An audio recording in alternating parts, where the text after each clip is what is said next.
நம்ம சுடரு கல்யாணம் முடிஞ்ச கையோட இங்க குமரவேலுக்கு இப்படி ஒரு ட்விஸ்ட கொடுப்பாங்கன்னு யாருமே எதிர்பார்த்திருக்க மாட்டாங்க. குமரவேலுக்கு மட்டும் இல்ல, அந்த மண்டபத்துல இருந்த அத்தனை பேத்துக்கும் ஒரு பேரதிர்ச்சியா மட்டும்தான் இருக்கும். தாலி கட்டி முடிச்ச அடுத்த கணமே நம்ம சுடரு மயக்கம் போட்டு விழுந்துடுறாங்க. மயக்கம் போட்டு விழுந்ததும் சொல்லவா வேணும், அக்கம் பக்கத்துல உள்ளவங்க ஏற்கனவே அப்படி இப்படின்னு புரளி பேசுவாங்க. இப்ப அங்க சுடரை பார்த்த உடனே எல்லாரும் அங்கங்க கட்டுக்கதை கட்ட ஆரம்பிச்சுட்டாங்க. நம்ம குமரவேலுக்கு ரொம்பவே கஷ்டமா இருக்குது. அங்க கேக்குறாங்க என்னாச்சு என்னாச்சுன்னு சொல்லி கேட்டதும் சுடரு அழுதுகிட்டு ரூம்குள்ள போயிடுறாங்க. நம்ம பாக்கியம் வேகமா ஓடி, ஏண்டி என் மானத்தையே வாங்கிட்டியா நீ, என்ன ஆச்சு, நைட்டு என்ன தடி தின்ன, உனக்கு என்னடி சேரல, இங்க மயக்கம் போட்டு விழுந்து இங்க எல்லாரும் மாப்பிள்ளை வீட்டையே அசிங்கமா பேசுவாங்களா பேச மாட்டாங்களா அப்படின்னு ஒவ்வொருத்தரும் ஒவ்வொரு மாதிரி அவங்கள ப்ரெஷர் கொடுக்குறாங்க. ஆனா நம்ம தங்கமயில் மட்டும் நேரா போய் உக்காந்து நம்ம சுடரை தலையை நீவி கொடுத்து, என்னம்மா மயக்கம் போட்டு விழுந்த, உனக்கு என்னம்மா பிரச்சனை அப்படின்னு சொன்னதும் நம்ம சுடரு அழுதுகிட்டேன்னு தங்கமயில கட்டி பிடிக்கிறாங்க.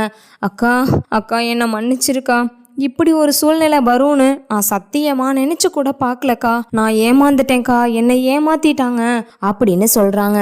என்னடி சொல்ற?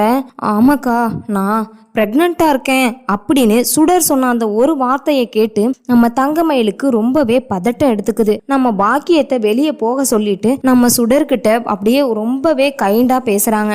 யார் இதுக்கெல்லாம் காரணம் அப்படின்னு சொல்லி கேட்கும்போது, இல்லக்கா நான் காலேஜ் படிக்கும் போது அங்க ஒரு பையன் என்கிட்ட ஃப்ரெண்டா தான் பழகினான். ஒரு நாள் நீயும் நானும் கொஞ்சம் ட்ரிப்பு போயிட்டு வரலாம் அப்படின்னு சொன்னான். இல்ல நான் வரமாட்டேன் அப்படின்னு உன்னோட நிலைமையையும் நான் எடுத்து சொன்னேன். பாவம் உங்க குடும்பம் ரொம்பவே கஷ்டப்படுறாங்க, அதனால நான் உன்னை கல்யாணம் பண்ணிக்கிறேன்னு என்கிட்ட பேராசையை தூண்டி விட்டு இப்ப கடைசியில நான் கன்சீவ் ஆனதுக்கு அப்புறம் நான் போய் சொல்றேன் நான் கன்சீவ் ஆயிட்டேன்னு. அது எனக்கு தெரியாது, உங்க அக்கா நாச்சும் கல்யாணத்துக்கு அப்புறம் கன்சீவ் ஆனா, ஆனா நீ கல்யாணத்துக்கு முன்னாடியே கன்சீவ் ஆயிருக்க. ஆனா இந்த பிள்ளைக்கு நான் அப்பா இல்ல அப்படின்னு என்னை தட்டி கழிச்சிட்டு போயிட்டான். அதனாலதான் நீ குமரவேலை கல்யாணம் பண்ணாதேன்னு அத்தனை தடவை சொல்லியும் என்னால அந்த பேச்சை மீற முடியல. எனக்கு குமரவேலு பரவாயில்ல, நான் ஏற்கனவே கன்சீவா இருக்கேன், இவனை விட்டுட்டோம் அப்படின்னா வயிற்றுல பிள்ளை வளர்ந்துரும். இப்ப குமரவேலை கல்யாணம் பண்ணனேன் அப்படின்னா அவன் பேரு சொல்லிரும் இந்த பிள்ளை அப்படின்னு தான்க்கா நான் பிளான் பண்ணேன். ஆனா இப்ப கல்யாண மேடையிலேயே மயக்கம் போட்டு விழுந்துட்டேன்னு எனக்கு ரொம்ப சங்கடமா இருக்குது அப்படின்னு சொல்றாங்க. இங்க நம்ம முத்துவேலு சக்திவேலு எல்லாரும் பரபரப்பா பேசிக்கிட்டு இருக்காங்க. பாக்கியத்தை கூப்பிட்டு, என்னாச்சுமா, ஏமா உன் பிள்ளை மயக்கம் போட்டு விழுந்தா அப்படின்னு சொல்லி கேட்டதும், இல்லைங்க அது கிருகிருப்பா வந்துச்சான், சாப்பிடலையா அப்படி இப்படின்னு சொல்லி நம்ம பாக்கியத்துக்கு சும்மாவே போய் கை வந்த கலை இதுல அப்படியே அள்ளி விடுறாங்க.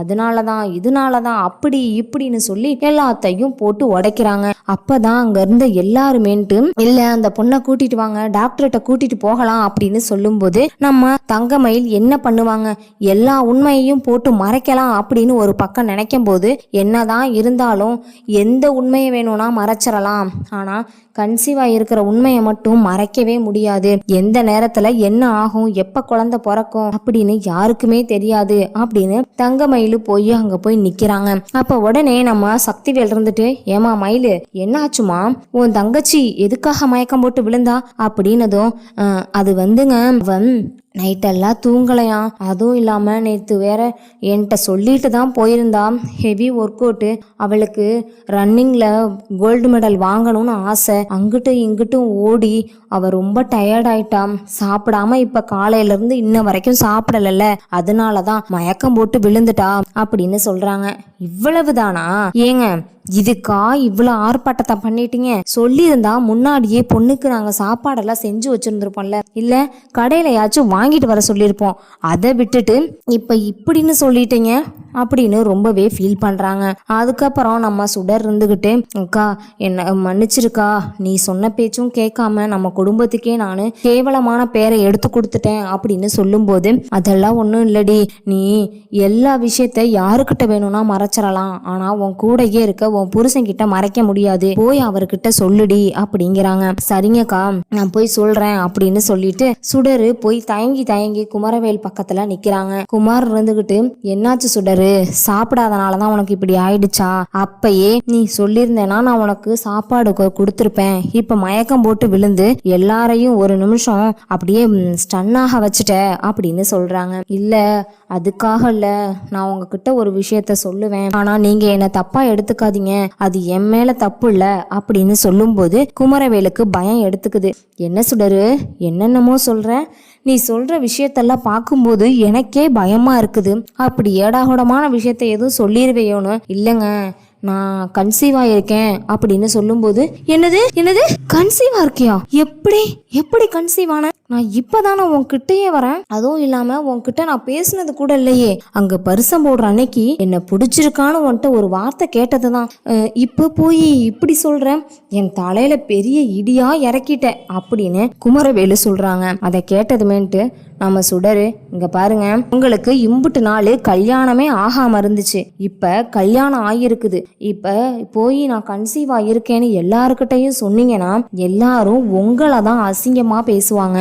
அதனால நான் சொல்றத கேளுங்க, கொஞ்சம் புரிஞ்சு யோசிச்சு எல்லா முடிவையும் எடுங்க.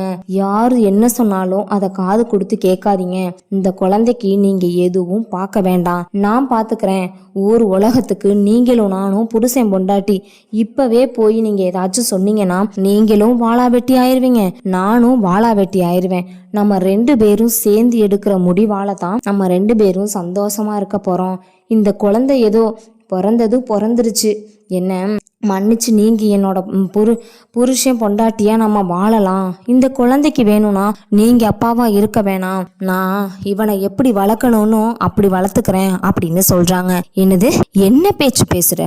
எவனோ பெத்த பிள்ளைக்கு நான் அப்பாவாக முடியுமா? என்னால முடியாது. என் வாழ்க்கையே போனாலும் பரவாயில்லை, நான் இந்த உண்மையை போய் எல்லார்கிட்டையும் சொல்ல போறேன் அப்படின்னு சொன்னதும், போய் சொல்லு, உன்னால முடிஞ்சா அதை போய் சொல்லு. இப்பதான் உங்க பெரியப்பா கேன்சர்ல இருந்து ஆப்ரேஷன் பண்ணிட்டு வந்திருக்காரு.